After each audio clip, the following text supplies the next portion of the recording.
그래서 우리가 저 사람이 좀 사람 됐으면 좋겠다는 게 들어가 보면 영성지능이 좀 높아졌으면 좋겠다는 거예요. 지능이 좀 좋아져서 주변도 좀 돌아보고 천지분간도 좀 하고 자기가 하는 말과 행동의 그 결과도 좀 예측하면서 행동했으면 좋겠다. 이게 지능이 아닐 리가 없잖아요. 이게 지능입니다. 영성지능. 제가 이제 어떤 강의 갔는데 인의예지 얘기하니까 측은지심, 수호지심, 사양지심 다 있잖아요. 없는데요. 앞에서 이러고 있습니다. 제가 이건 지능이다. 영성 지능이 떨어지면 이런 걸 잘 모를 수도 있다니까 조용해집니다. 양심 없는 건 안 부끄러워요. 양심 없으시죠? 저 없는데요, 양심? 요건 안 부끄러운데요. 그거 지능인데요, 그러면 조용합니다. 자기 머리 안 좋다는 걸 보여주고 싶진 않거든요. 내가 뭔가 남보다 더 우월하니까 양심 어기지 이런 사람도 있단 말이에요. 제가 단언컨대 머리가 딸려서 그러는 거예요. 머리가 딸려서.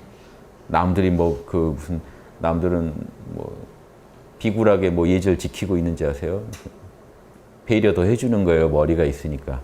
이렇게 하면 저 사람 기분 안 좋을 텐데 해서 맞춰주는.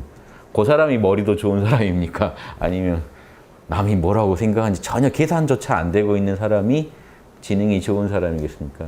이거 구분하셔야 돼요. 참 저 사람 머리는 좋은데 이런 말 주로 듣습니다. 머리는 참 좋은데 성질은 지랄 같다. 이러면요. 그럼 내가 머리가 좋아서 그래. 이렇게 사람들이 덮을 수도 있다고요.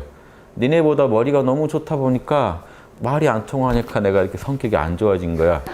이렇게 나오면 어떡하실래요? 그럴싸하잖아요. 그런데 그게 아니라는 거예요. 머리는 좋은데 영성지능이 떨어져서 지금 그걸 못 맞추고 있다고 보셔야 돼요.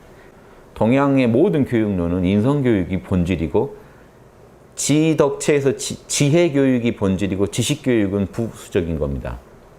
그렇죠? 영성지능이 본질이고 나머지 재능은 부수적이었는데 이게 지금 뒤집어져서 지식 위주고 이런 지혜에 대해 영성지능에서 나오는 그런 더 수준 높은 지혜에 대해서는요. 그거는 각자 책임이다라고 해버리면요. 교육의 본질을 뭔가 망각하고 계신 거죠.